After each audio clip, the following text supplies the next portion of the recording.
then we would like to warmly welcome you all to the second webinar of the TurboCliC series in 2020. As a cross-sectoral group, we are working on the topics of localizing international agendas, inclusive cities, development, urban governance, financing urban infrastructure, resilient and low carbon development, capacity development methodologies, among others. The webinar series aims at exchanging experiences and good practices among our members, as well as other interested colleagues. And for today's webinar will be about insights on cities and COVID-19. And then we would say we will either beat COVID-19 worldwide or not at all. Under this heading, the BMZ has already recently announced this COVID-19 emergency support program. And this means some GIZ programs are being restructured to react immediately to this pressing situation. And cities are on the front line of this pandemic. The situation is densely populated. Communities are at very high risk, and that is because of the structural inequalities and vulnerabilities.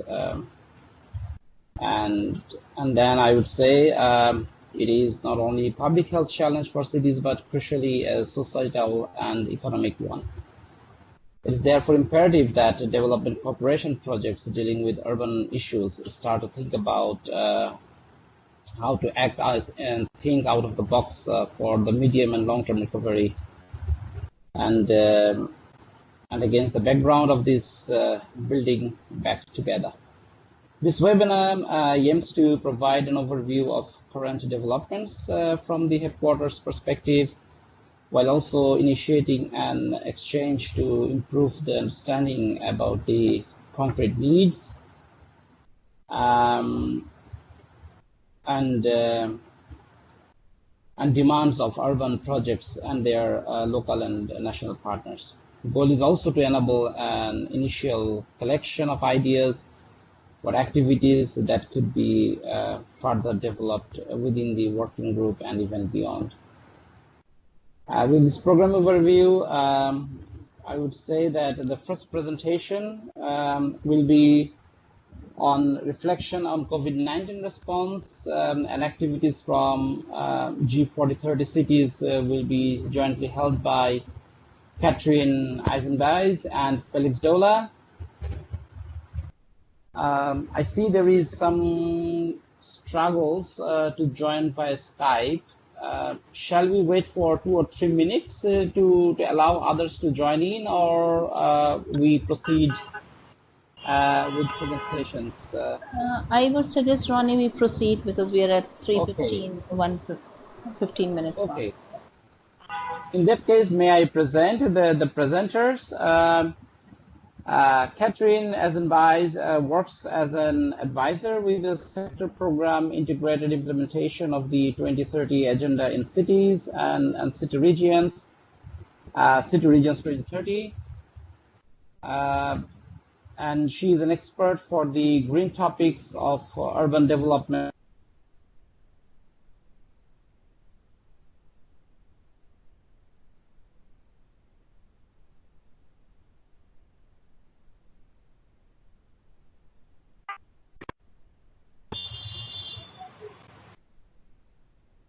Is Ronnie gone? Yeah, perhaps.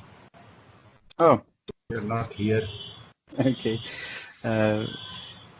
Maybe Catherine and Felix, if you want to continue, you can quickly introduce yourselves and then maybe take over.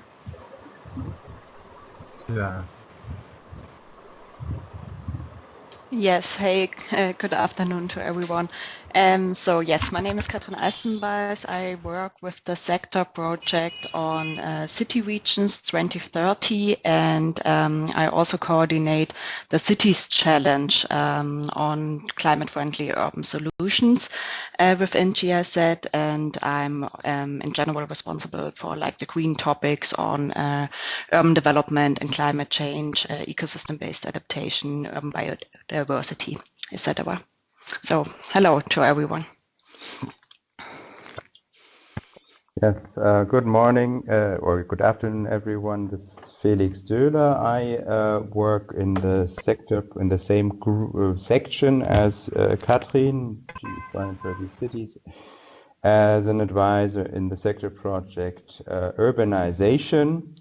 We do mainly policy advisory work for BMZ, and I've been responsible for also for climate issues mainly in the last years.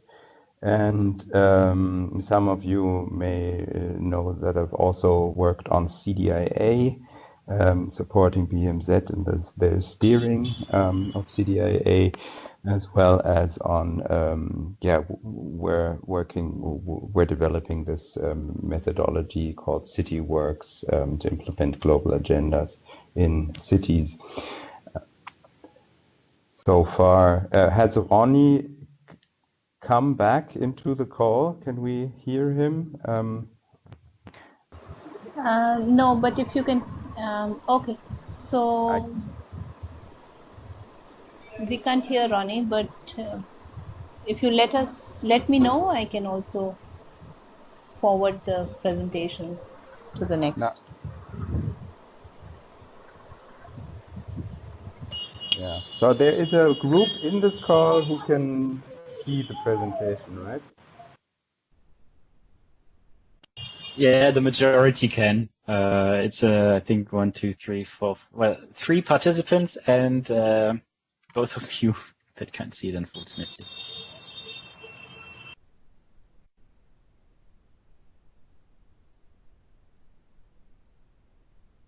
So is it then upon us to continue with our section? Yeah, you would be next. I can click you through. Okay. On the then, slide. yeah, I would like to ask you to go to slide 6. Thank you, Vaishali. I've received the presentation now. Okay, so first of all, when we look at the German Development Cooperation response to the COVID-19 pandemic and associated risks and associated opportunities, the BMZ has put together relatively quickly an immediate support package labeled "We will either beat COVID-19 worldwide or not at all." The Minister Müller has put a decent effort into combining a number of issues and has announced this package on 22 April 2020 with a volume of 4 billion euros. The funding for this for these 4 billion euros is partly by rededicating certain other program funds to the COVID-19 purpose, and another part is being being requested from the Ministry of Finance, and this request is in progress right now. The part of financial cooperation so far has been progressing more quickly than the technical cooperation part. In this area, we have not been notified of any additional funds to address the COVID-19 issues. So the thematic focus of this support package is on 7 issues. Each of the 7 issues is associated with a focal point in BMZ at the Deputy Director General level. The first one is health and pandemic control. The second one is food security and basic food services to prevent famines. The third one is stabilization of fragile regions affected by displacement. The fourth one is social protection and securing jobs in global supply chains. The fifth one is additional economic support for enterprises in key industries such as textiles and tourism. The sixth one, obviously, is also government liquidity in the crisis. And the seventh one is in international cooperation. Now, when we look at these issues from an urban perspective, I think many of you can think of linkages, implicit urban issues contained in this, for example, health and pandemic control, cities, municipal basic health services, for example, are at the forefront of the crisis.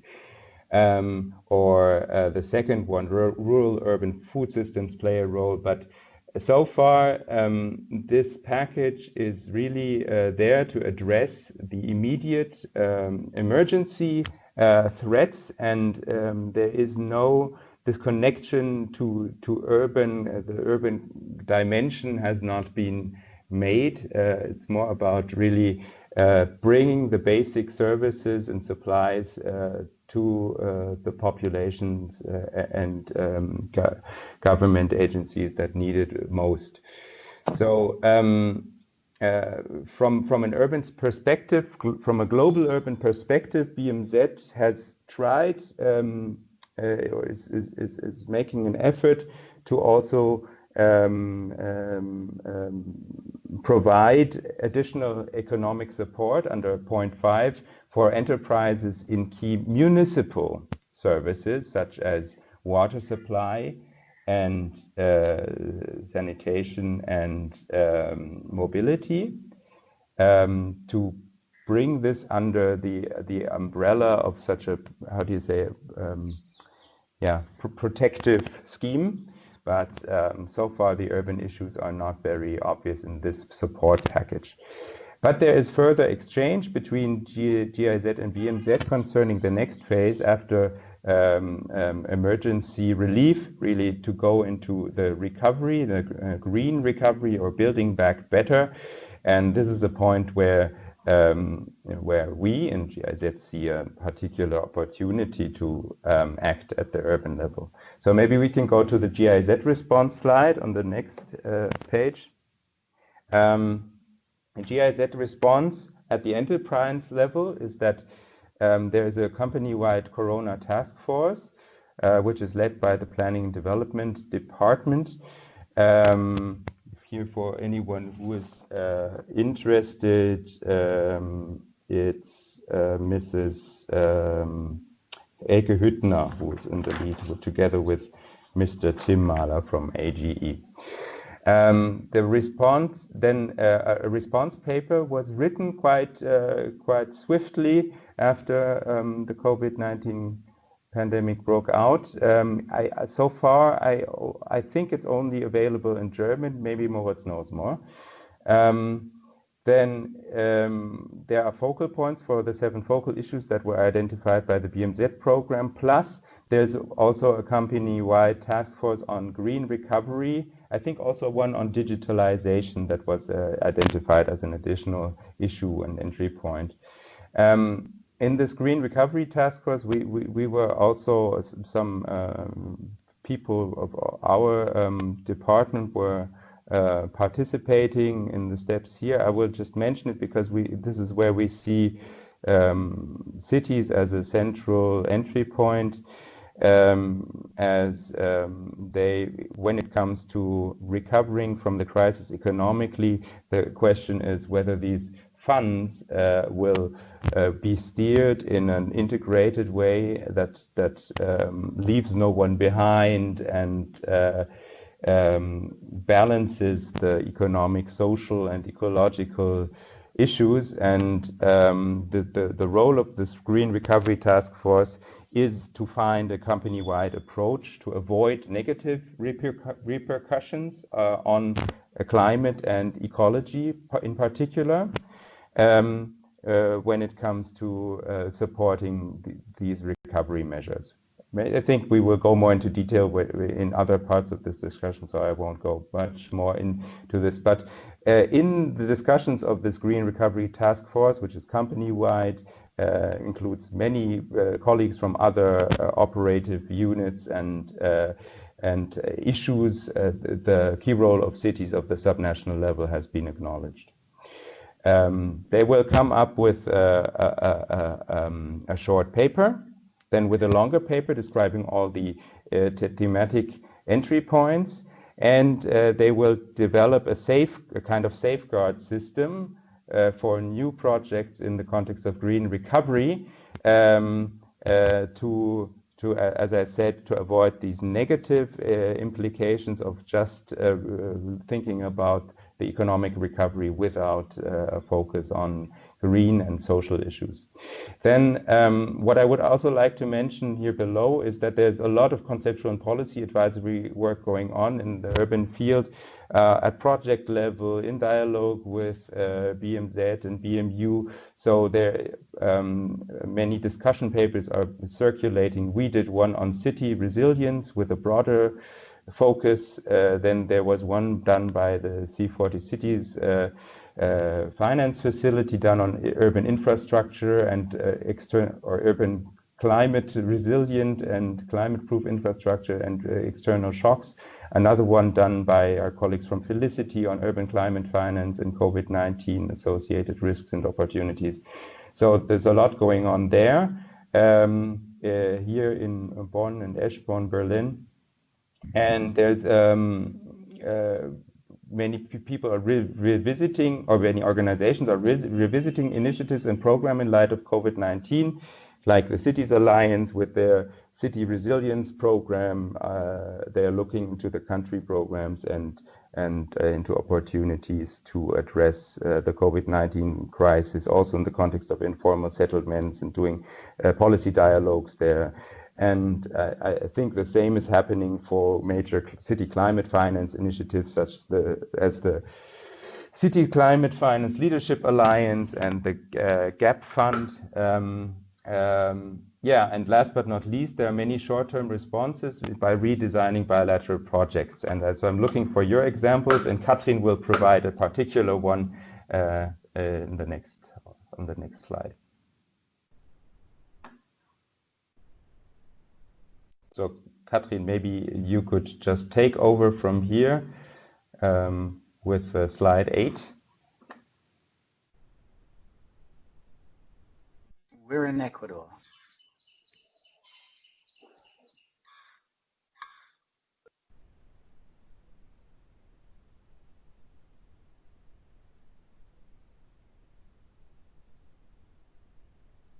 Katrin is on mute.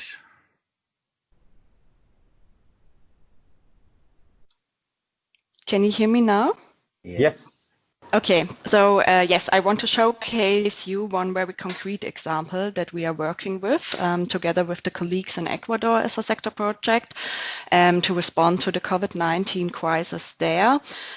So our cooperation, just as a background, with Ecuador goes back to last year when we started our Cities Challenge with a GIZ-wide call for proposals on climate-friendly urban development solutions. So the focus was on climate and urban development, and amongst others, we selected the proposal from Ecuador's bilateral project on sustainable intermediate cities, which focuses on a community called San Pablo in the coastal city of Puerto Viejo in Ecuador. And the challenges there were at this point of time twofold. So on the one hand, the community is located in the hills of Puerto Viejo, and they face heavy rainfall in the winter months and seasonal landslides on a rather regular basis there. And on the other hand, it's a community where they struggle a lot with high crime rates and also violence against women. So originally in this model measure that we support there as a sector project, We support, as GIZ Ecuador, the Guardians of the Hills. It's an organization of women in two things. So one is the design and construction of nature-based solutions for mitigating the risk of the landslides, and at the same time also for designing those solutions in a way that makes public spaces safer for women. And on the other hand, it was planned to establish an early warning system for heavy rainfall events and for landslides that is linked closely to a platform at the municipal level to coordinate also with the city, the local government, and first responders in the case of landslides. So that was our work so far, and now with the COVID-19 crisis, and I can say that Ecuador is one of the countries with the highest infection rates in South America, and within Ecuador, the city of Puerto Viejo is one of the most severe hit by COVID-19. And of course, the priorities of the community and the local government have shifted, and so did also we shift our focus of activities there too. So what we did, and I'm only talking about the model measure because GIZ Ecuador, of course, is doing a lot more in response to the crisis, is first of all, and maybe you can click again for me, is first of all to shift our original plans for the early warning system towards a COVID-19 alert system. So GIZ Ecuador very quickly set up a platform at the municipal level and supports the city also to establish so-called health points in the communities. They are often located where former community centers were. And through these health points, new cases of infection, but also people who have symptoms and need to be tested, for example, also notifications for cases of disease in the communities are reported, and the information can be collected via the platform at the municipal level.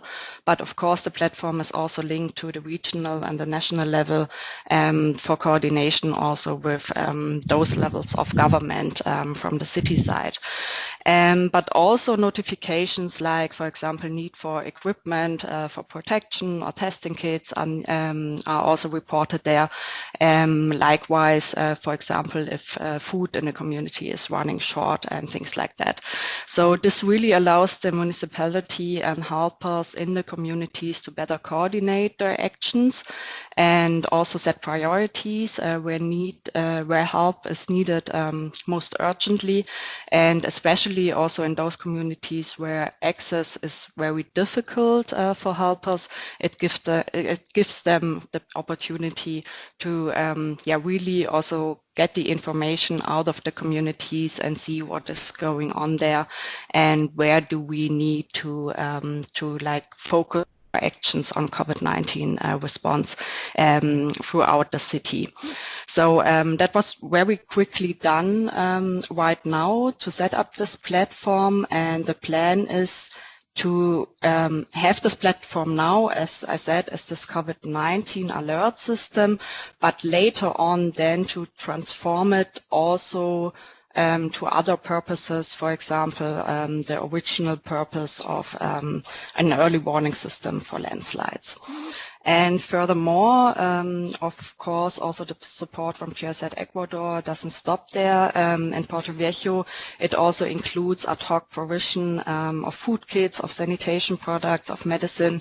Also, of course, the development of information material on COVID-19 and how to protect yourself. And all these things are also distributed through these health points and also with the organizations that we are working there in the communities.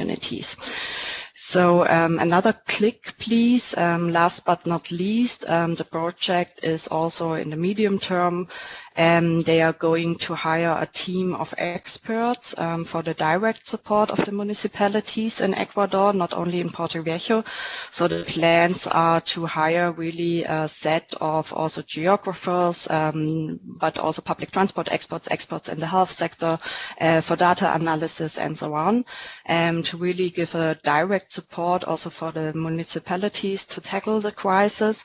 And then in the long term, of course, they also plan to support the knowledge management, to really also analyze and collect the lessons learned out of this crisis. And they also want to develop a toolbox on crisis response solutions at a local level. And I think that's also a very interesting thing, this toolbox, where we can also see within GIZ, also for other regions, how we can use and support such activities. And I think all different countries are planning to do similar things at this point in time. So yes, that's the example from Ecuador I wanted to show here.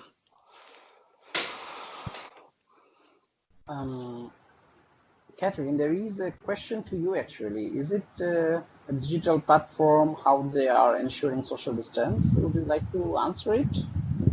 Yes, it's a digital platform at the municipal level, and the information is also put digitally to this platform via the health points.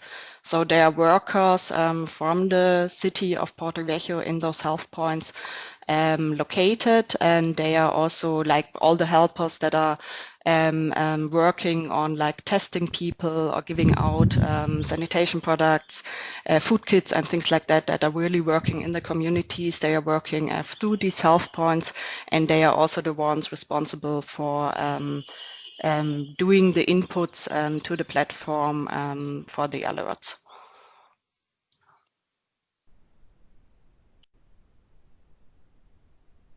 Okay. So that I don't see, yeah, there is another question, and that is if the platform is for the city officials only, or if the citizens can use it.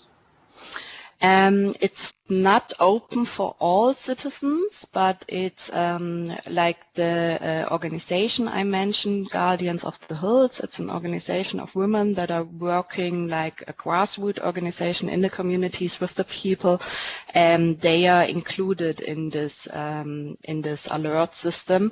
So they have the tools to also give the information to the platform from the communities. And also other NGOs, of course, and first responders, helpers that are working in the communities.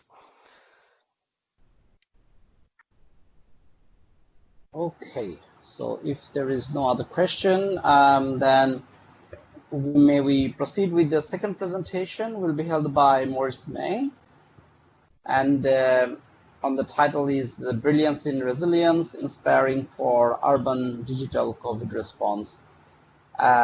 Moritz has a degree in business and communication in Asia in his pockets, and Maurice Meng has worked for GIZ in China for 6 years. He continued to advise GIZ and partners in the field of regional development, structural transformation, and economic policy as a freelance consultant before shifting to the private economy. For a few years, Moritz coordinated several CSR initiatives and marketing campaigns and NGO support for Google Germany. Since 2018, he is back at GIZ as an advisor on smart cities, ICT, 4D, and anything else at the nexus of governance and digital transformation. So Moritz, may I request you to take over the presentation and hold it. Thank you. Hi, everybody, and thanks, Connie, for the introduction. Yeah, I'm Moritz from FMB, and in addition to the more strategic input from Felix, I would like to give you some best practice guidelines and recommendations from our department in governance here. I'm going to try not to go in too much detail, because I think we have a lot of different projects here in the call, so I try to stay relevant and leave some time for further discussion so we can dive deeper into certain aspects of this if necessary. For starters, I'm going to give you an overview over the department recommendations and principles. They're a bit vague, so I'm going to go through them with a few deep dives and then focus on interventions rather in my area of expertise, democracy, policy dialogue, and urban development, particularly digital governance. So I've linked in this presentation 2 papers that you can access individually, where you can find more information on the different things that I talk about. So you can dig deeper yourself. And we start with the principles. Those were developed by our whole department. And as I mentioned, they are relatively vague on the one hand and general. Some of them are also common sense, so I'm going to jump through them. The basic assumption is that our observation by now that the pandemic had a strong impact on various aspects of our projects. This is like covering the implementation of the project, like what we do with our partners, how we work together with our partners, but also how we work with our teams. By now, a lot of the project leads, the seconded staff has been recalled to Germany or went back for at least some time and is waiting to go back to the country. So there's a lot of challenges that we are facing. And we from the sectoral department are looking more into how you can shape new projects, but also how you can shape existing projects to respond to this challenge. And in this context, here, as I said, some principles. One is like always context is king. So context is now shifting. There's a strong impact on the economy, social cohesion, the human rights situation, but also existing conflict lines, for example, and the security situation. So those things have to be considered going forward. The basis for that could be the integrated peace and conflict analysis, but also do no harm checks going forward. One of the very important aspects is leave no one behind, like the implementation principle of the 2030 agenda, as the pandemic increases the risk of people to get left behind and increase inequalities. So when thinking about reshaping your projects, it's essential to take into account the needs of vulnerable people and communities and the different countries that might vary a lot, especially vulnerable groups like children, youths, elderly people, or people with disabilities, ethnic minorities, and displaced persons. So those target groups can be both victims of the pandemic, but also be a stakeholder and in the preparedness and response measures. Next point would be the gender sensitivity, as the gender gap might be widened by response measures. So here we strive for collecting data disaggregated by gender and including women as well as other interest groups like LGBTI organizations and the civil society in the design and implementation of response measures. And last but not least, pay some attention to gender budgeting when going forward. We can also see as the fourth point, democracy is challenged by this pandemic, not only in our partner countries, but also in the Western world. Autocratic tendencies are increasing. So it's important to avoid civil backlash, ensure that the restrictions that might be necessary are removed after the crisis and follow the principle of proportionality. We talked about the green recovery already. Here we have a twofold aspect, like business continuity, also on the side of our partners from the government, as we will dive deeper into that in a second. But government functions need need cash to remain operational, and local government has to be strengthened in their coordination and implementation role. This, in some fragile contexts, particularly frequently is taken over by non-state actors, so this has to be taken into account. And yeah, here one of the major points is to strengthen governance structures, to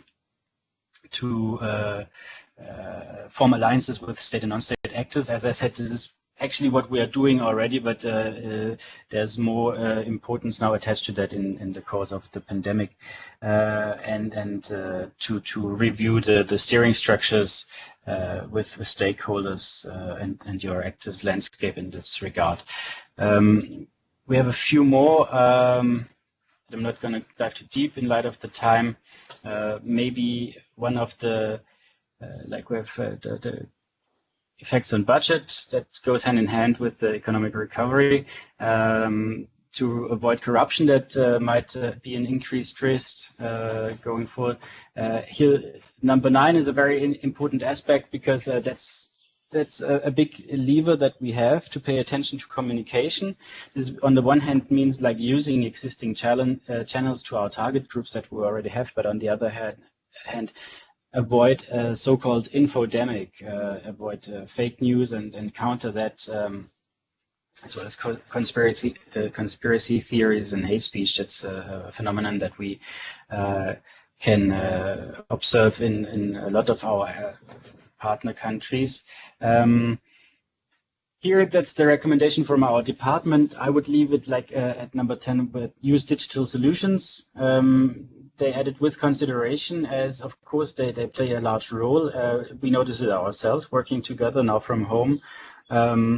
But for example, here in Germany, we are discussing the introduction of a tracking app that would allow some opening up by tracking contacts between COVID patients or infected people and alerting them. But of course, there's a big impact also on privacy in this regard. So that's why there's with consideration. Act short term, think long term here means there's a lot of measures that we are taking now ad hoc that might have a long-term effect. This is can be both as well as risks as potentials. If you talk about democracy, we have to consider long-term impacts of measures taken at the moment. But on the other hand, there's also like measures. If you think about digital transformation, like finding short-term solutions to overcome some challenges that might remain in place for the long run. And last but not least here, to stay well and take care not only of yourself, but also of your staff and working together with your partners. I think this situation is putting a lot of stress on all of us and everyone we're working together with, just to consider that also GIZ had so far put a lot of importance to be able to or to deliver services to the ministry, for example, and is now also in communicating with us, taking our needs into more account. This is important to stay operational in the long run. So that's more like the general approach. Here's links to the topics in this deck. The different topic managers and people behind those topics will dive deeper into those aspects from their different perspective going forward. So you can check that out afterwards. So now just a little addition from our specific side. We've drawn up a response paper from our competence center, Democracy, Policy, Dialogue and Urban Development, where we go a bit more into detail and suggest short and long-term measures. This takes into account the challenges that we are seeing in partner countries, but also particularly in cities, the lack of horizontal and vertical cooperation, and the lack of capacities. If we talk, for example, about digital transformation, it's easier to say and to set something up, but I think the harder part is then to get people to a point where they are able to actually work with it. Data is a big lever, and digital literacy and ICT infrastructure in general. But then, as Felix mentioned it earlier, the promotion of green economic recovery. Cities play a major role in that, but also so far have a weak standing and then need the capacities to actually promote that.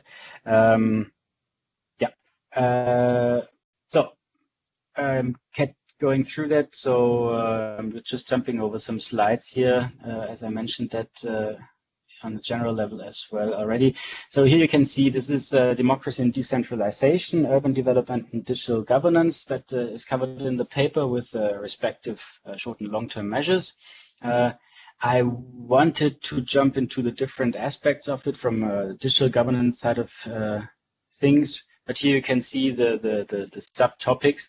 I think in terms of timing, we can keep it at that. Sorry that I couldn't go into the specifics, but maybe we can do that dealing with your questions now.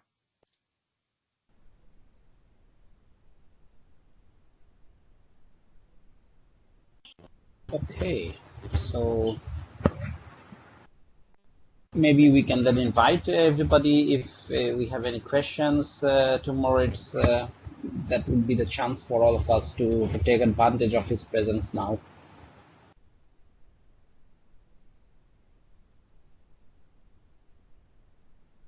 Esther, I see your question. You can access the paper.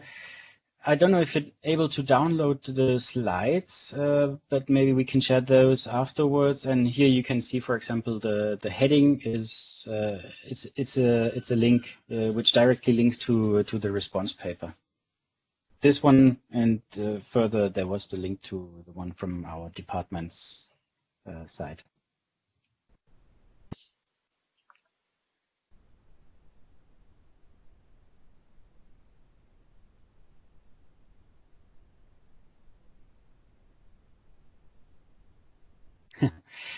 Okay,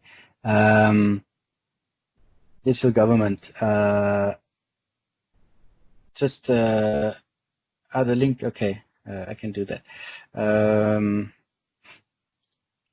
Just check. Yeah, we've had like three major focal points here. One is digital government, basically to transform, to go or strive for digitalizing core basic services that allow you to still provide them to inhabitants of your city or region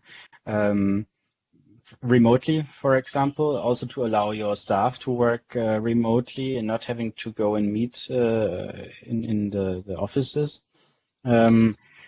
But as well, and in this case, to work together, not to come up with something yourself, but to make use of stakeholders and innovators that are in your ecosystem already. We have some examples like the Africa versus Virus hackathon, where people strive for joint solutions that also then can be implemented with the people that are able to do so and are already working on things.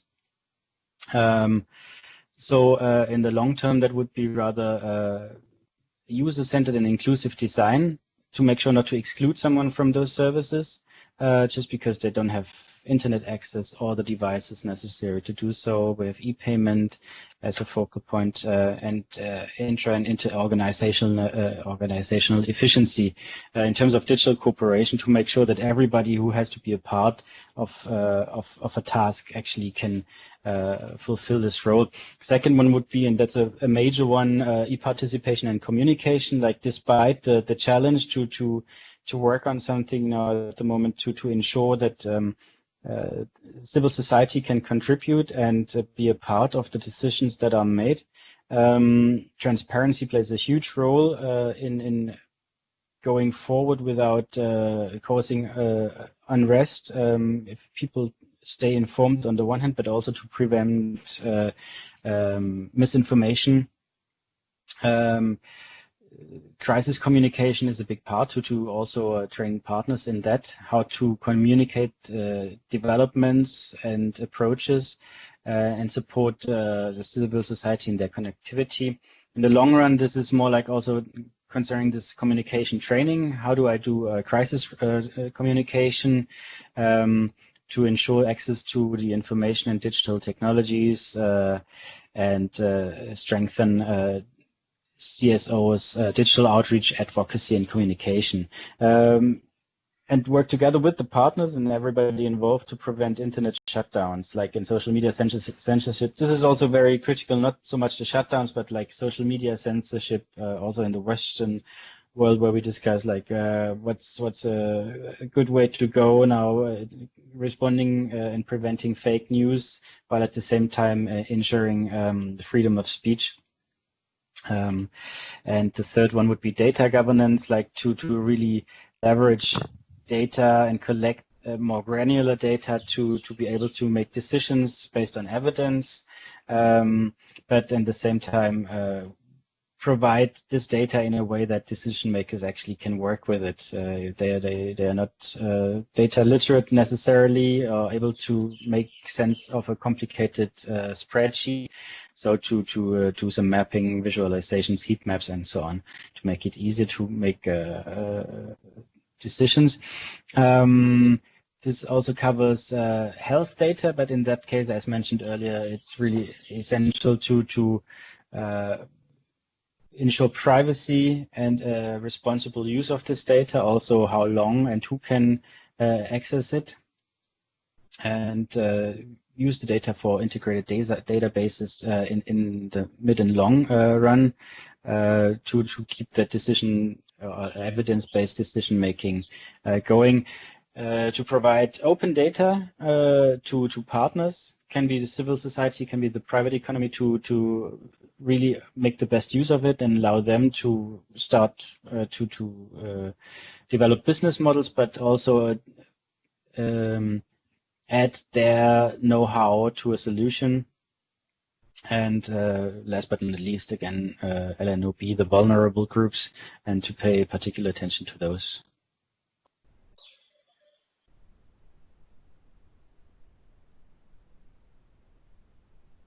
Cool. Okay, so when Maurice was already talking, thanks a lot for the very detailed feedbacks.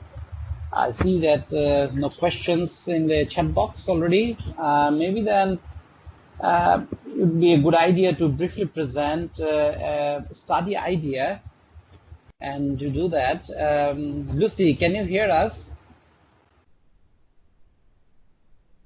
Lucy?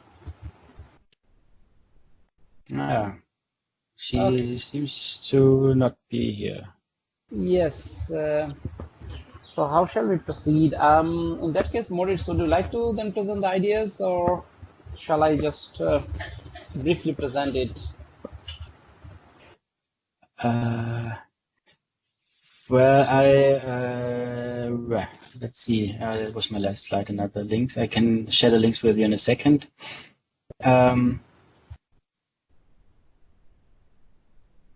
I'm not so familiar with that. Maybe you can go ahead. Okay. Rachel, you would like to talk about something, to have an introduction into it? So in case we are over then with the question answers for the webinar, this is basically the okay, so TUEWAS sector network, under their innovation fund, usually allows us to pitch for some concept or some idea. The idea that we have pitched for this time is jointly with TUEWAS and SNGA, so basically the entire TurboCliC. And the idea that we have pitched for is based on COVID-19 and cities. The main goal being to promote knowledge and experience sharing and peer learning on the topic of COVID-19 and cities among internal and external stakeholders, as well as to collect and analyze ICT digital tools that will support cities build back better. We already have this study, this compilation, if you remember, some of you, which was based on looking at compilation and analysis of certain digital tools that are already available within GIZ on climate resilience and low carbon urban development. And the idea is to now build on this further. Would you have some feedback on this? Maybe the next slide. So this is basically the overall, the concept, where the idea would be to foster knowledge and experience sharing and promote peer-to-peer learning. The cross-cutting issues being build back better, digital tools, and analysis and peer learning. This concept would be now be pitched for voting very soon through the TUEWAS EDA platform, and we hope that all of you would join us in voting for it. So the votes would be basically one vote per project, that's what's expected, and hoping that we get some funds. We already have matching funds from SNGA thanks to the advocacy from Ronnie's side, and the TUEWAS side of it, we are looking for funds from here. It would not be very costly, but yes, of course, it's something that would help us put all this together and then share with the wider audience. Next slide.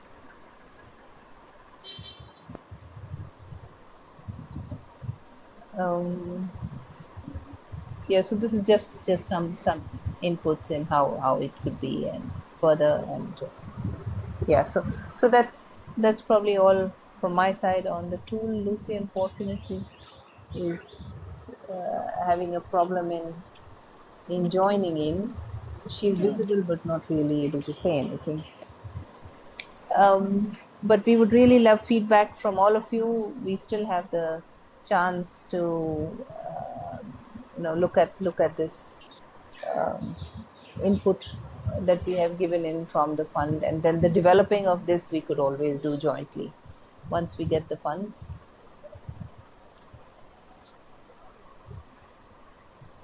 Yeah. Yeah, so it's a bit challenging today because of the Skype today, that resource persons have difficulties to access. But I mean, we will try to then share as much as information with all of you, and whatever background informations we have. In this case, I would say if anybody has any other questions, we could all discuss. And one of the beneficiaries of these studies would be the GIZ urban project staffs, partners, and collaborators in the Asian region, and ideally beyond that. And we would also like to exchange with other urban networks, and it might be fostering an opportunity to do that. So if anybody has any questions, please, then it's time to place the questions, and we might have some discussions into that. Yeah, and probably the next page, Ronnie, if you go to, is already showing a kind of a database that's existing, and there's already some efforts that are going on from our side to put things together. Exactly. And can we just move to the next slide, maybe? Moritz, yes, thank you so much. So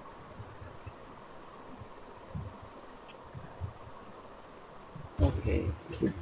So yes, Felix, there is a brief concept on this, and I think we will be able to share that with you, or any other person who is then interested in giving us some inputs in this.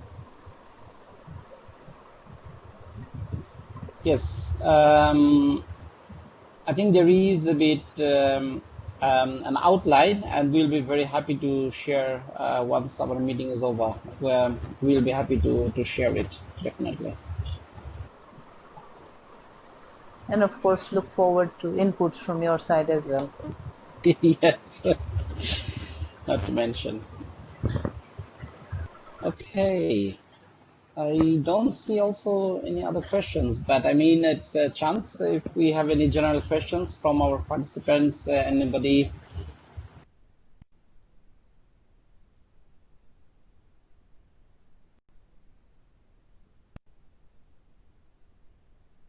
Okay. In this case, I would say there is no other questions in the chat box. I see. Thanks for your patience, actually.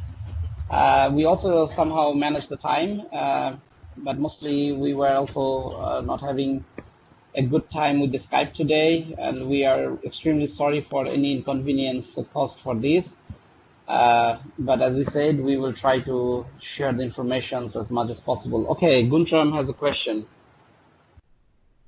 Yeah, very sorry for us still having a question there, but in fact, I would be quite interested also to learn more how, for example, the project in Nepal and the project in India, and let's say in the Southeast region, Southeast Asia region, presently now in the call, how they are dealing in their cooperation with cities with COVID. Do they actually changed at the moment here in Bangladesh? It's extremely difficult because basically the responsible persons in the ministries, but also to a certain degree in the municipalities, they are just not reachable. So we can come up with nice ideas from our side, but we don't have any or much possibilities to get a feedback on them from the partner side. Is this different in other countries?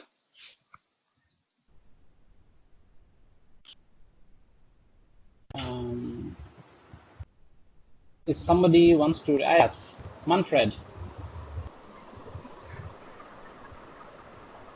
I can unmute myself. Okay, yeah, some information from Nepal on that matter. We are in direct contacts with our partner local governments in 3 provinces. In Nepal, we have established virtual communication platforms with mayors, deputy mayors, local government officials. We work on concepts for immediate emergency response measures. The answer so far has been that there is a one-door policy to provide support to local governments trickling down from the federal government level. That does not work. So we are now trying to revert to a kind of, say, direct assistance to local governments in managing quarantine camps, where a huge number of those have been established in almost every local government. So there is a huge need for health equipment and immediate relief measures. So that's what we are working on. Partly reverting our project budget to such means, yet also depending still on BMZ's approval on that matter. Interestingly, we have no problems in reaching out to local governments nor to the federal level institutions. Of course, it's a bit more complicated, but we are getting responses. We are being encouraged to move ahead. So we feel that, say, step by step, we are feeling that we can, say, enhance our grasp on the situation with our partner local governments. Over. Okay. Thanks, Manfred, for the input. And I see also Vaishali, you have any feedbacks, comments, inputs? Yeah, so maybe there are 2 ways that we are trying to address this. One, of course, the health sector in India has, GIZ India has got 5 million euros as support, and they're really going down on the ground and helping with the health facilities and the health workers and looking at various research and various kind of interventions that they have. But that's a whole project on its own. While the cities, I think I would be very, our situation is very similar to yours, Guntram, in Bangladesh, where we are also, we have fantastic ideas, but apart from coming from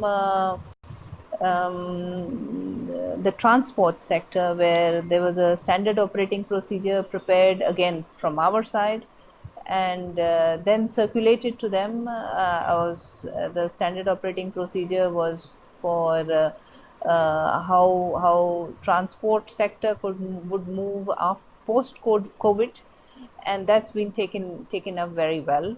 We are having discussions at the national level, mostly on webinars on how things could be shared, but really active on the ground. We are also struggling with the fact that we are not allowed to meet partners. So because GIZ India has been locked down, so our meeting partners, still they are inviting us for some urgent meetings. Sometimes these things are also not really possible without meeting them physically. So there are different kind of struggles that we are having. So the ministry is of course very forthcoming in meeting virtually, but the action then is in the cities who are under the fire line. So that's it. But this is where we are. Thanks. Visually, seems to be every country is having a challenge and some responses how to do it. I don't see any other comments anyway. In this case, yeah, we are a bit 10 minutes than we planned, and then I would say maybe then we close today's webinar, and we will get back to you with some informations wherever. And please feel free to write to us in case you have any questions or any other feedbacks to us. And have a nice evening, afternoon actually, and still morning in Germany.